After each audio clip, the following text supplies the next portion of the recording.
just want to record. All right, there we go. Hello, everybody. Welcome to this week's Cluster API Release 1.10 CI Signal Team Weekly Meeting. This is a meeting where we abide by the CNCF Code of Conduct. If you would like to contribute, raise your hands. But there's only two of us, so just talk. And this will be recorded, uploaded to YouTube. You can check it out later, which is probably the way you're seeing this now. All right, let's share my web browser here, and we can. This week, I wanted to cover. Well, I don't have much to cover, but I wanted to point out a couple things. One, the week of March 5th, I'll be out of town and won't be able to run the meeting. Um, I'll bring this up again next week. We'll need someone else to run the meeting, or we can just skip it that week. Just depending on how people feel, we can touch more on that when we get closer to it. In addition to that, I just wanted to kind of give a little quick summary of the issues that have come up this past week. Let's see, filter down to. Yeah, I can't see your You screen. can't It see the just screen, says, can you? All right. Ooh. I'm not sure if it is a me problem or like No, a it's a me Zoom problem. Let thing. me check this correctly. Select a window or app you want to share. There. How's that? Yep, yep, All right. there you go. All right. Good, good, good. So, 2 days ago. All right. So I made a couple of various new Flake issues and just kind of wanted to talk through them for folks on the teams can read this later and see kind of what I've been doing so that they can do sort of the same thing on their own time and help contribute to test flakes fixing. All right. So the first one was we had issues where um, the it was trying to pull the flit tests were trying to pull a kind well they were trying to start a cluster from a kind node of a very specific build and when it tried to run it it wasn't found. So I opened a flake issue saying, hey, here's the error message we're seeing, failed to pull image. And I'm like, at first I thought this was like kind images were broken, but then I realized, no, we compile our own kind images in the tests and then run them.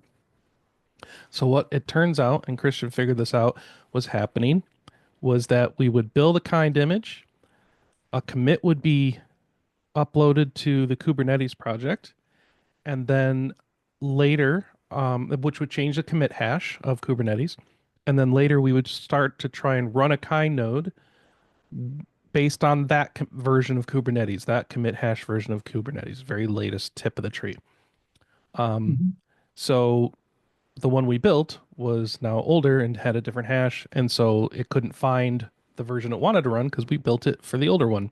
So basically, what was happening is we were resolving the version we needed to run with 1 bit of code, and then we were resolving the version or the version we needed to build with 1 bit of code, and then we were resolving the version we needed to run with a different build of code.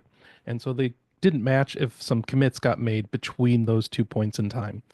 So obviously we should have figured Right. out the version once and then use that going forward for both bits of code. And that's the change that Christian made. And that resolved those particular flakes. So if you look through the test script link, you Mm. can see that they stopped after that. So that was one issue. Just basically, essentially, change the code to just figure it out once and use it going forward.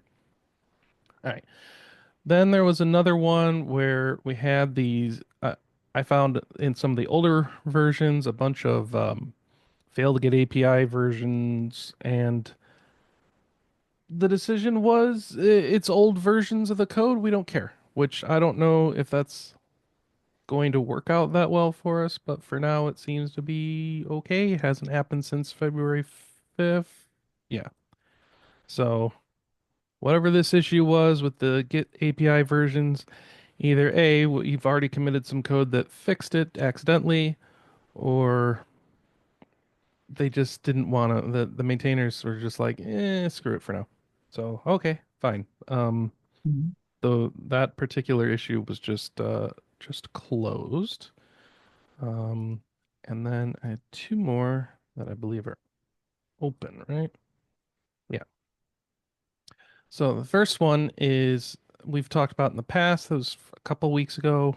This was the no new finalizers can be added. This has to do with a big old weird. This one's actually yes. I'm gonna close this live on the stream. So this one was due to some race condition with Docker machines that the cluster API maintainers are already working on, and they've got this one here. So they sent a delete request before removing the finalizers. It was a whole race thing. So the Mhm. finalizers would be there, then it couldn't delete it, and vice and just boom, you had a deadlock. So that code that fixes it has already been committed, and we waited a week, and it hasn't happened again. Actually, I have to check that now. Has it not happened again? That's the wrong link. Did I not give myself a? Oh, come on. I didn't give myself the right link to. Oh, here we go. Wow. All right, no new finalizers. Enter. And we want to check from today back. Yeah, okay. So it hasn't happened in 2 weeks now. Da. Yeah. All right, good. So I can confirm now live on. Oh, that's the wrong one. Get to the right one. Sorry, that just jump in between tabs here. All right. As the issue hasn't reoccurred, we'll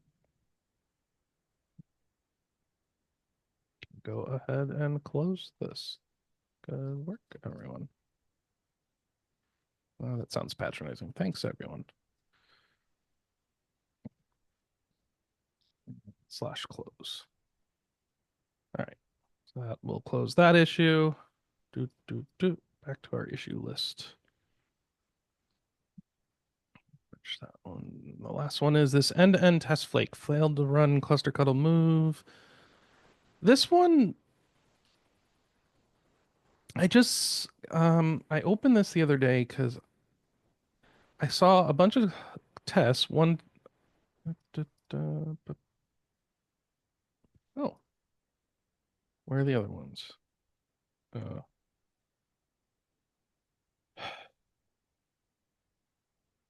there were more. Messed up my search. All right. Well, regardless, in this one I saw amongst three different test jobs, like for the main, for the minimum mate Kate's version against mains code, and the minimum Kate's version against release 1.9. Three different errors, two of which looked similar to each other, and a third one which looked a little different, but they all had this like can't do the webhook thing. What's going on? It's just and I'm just like this seems like a pattern. We're seeing these come up a lot. What the heck's going on there? So I opened the ticket being like no one's going to know what it is. We're going to have to do a big deep dive into it later. And I was wrong because Christian came up and was like, "Oh yeah, this is I totally figured out. It's they're doing an upgrade of the cluster and it goes to start the new cluster and the image that it needed to start is missing, and so the cluster never comes up. It's like, oh, okay. And it turns out that what's going on is the Prow image or the Prow machine where these Mhm. jobs run is over 85% full on its disk. And so when the cluster tries to come up, the kubelet has already run garbage collection of older images that aren't currently running on the nodes. And so they get rid of the image that we had just preloaded because it wasn't running Yeah. yet. So that garbage collection, we're fighting the garbage collection. So Christian has a preferred way of dealing with this. I've gone back and forth with him in this ticket to try and narrow down like what solutions we could do versus what does he want to do. And it's very clear he has a very preferred way of going about it, which is we should pin the images with container D The containerd has the CTR command that has a way to pin images so that like if you run the garbage collection, it Hmm. won't delete them. So that seems to be the way he wants to go. I don't know who's going to write the code to do this. It might be him, it might be me, it might be someone else entirely. But this issue is out there, Right. 11856. It's still open, and it seems like the way to go forward is to pin the images. And in the most recent update, Christian linked how Kind is doing it in their code, and we could do it in our code. So that's going Hmm. to resolve the last set of errors that I've been seeing happen regularly, which the if you've been looking as well, it seems to be these errors that say the error text includes failed calling webhook, which is a really roundabout way of our end-to-end test code saying like I tried to talk this cluster and it wasn't up. And so the error message that I chose to use here is like it's what's in the test, but it's not very indicative of the root cause, which is cluster tried to start, the image for those cluster nodes was missing. So thank you to Christian for Right. figuring that out. That's what's still outstanding. Yeah, and so that's a summary of where we've gone over the past week. Um, and Yay. So um, other things I think we could talk about. Let me stop sharing. Um, I don't know if people have been pairing at all. We could try and work that out better over the next week to like try and come up with some better pairing schedules. Get some pairing done. Um, Unfortunately, the times I've had to dig into code have not been conducive to me doing sharing sessions. So I apologize for that Hmm. because I feel like I should be doing some more knowledge sharing as I do these deep dives, but I'm trying to figure it out as I go too, and sometimes it's happening at odd hours of the day. So I apologize for that. All right, Shriram, you're the only one here. You have any questions or discussion topics? Uh, Not really. I guess we can figure out like, we can start a conversation about the pairing again with the channel. Yeah. Uh, I mean, I, it is I, what I, it is. I don't want people to feel guilty about it. Like if it doesn't work out, it Hmm. doesn't work out. It just feels like we should be helping each other learn. So I feel guilty that haven't been able to do that with anyone yet. So let's, I guess, keep trying to do better and work that into the schedule somehow. Um, Yep. And yeah, the week of March 5th when you will be out yeah. seems like a good motive for folks to pick up things so that we can like Oh, yeah, yeah. make sure that things are done in your absence. Yeah. Okay, cool. And hopefully it's not going to be a big deal if I'm gone for a week. Yeah. Oh no, we have some more flaky tests. Um, the biggest thing I think to make sure we don't overlook if me being gone causes a problem, we just want to make sure that maintainers are aware of any like consistently failing tests. So if anything goes red Mm. consistently, that would be we got to make sure to alert them of that because they need to know. They'll probably know because Mm. they check these things too. But Right. technically that's our job, so it's probably better. It certainly looks better if we see it first and then tell them. But we're Mm. not all awake at 24 hours of the day, so we don't always catch it first anyway. Yep. Okay, sorry. Anything else? No, Okay. that's all I mean. Yep. Well, thanks everyone. We'll see you next week.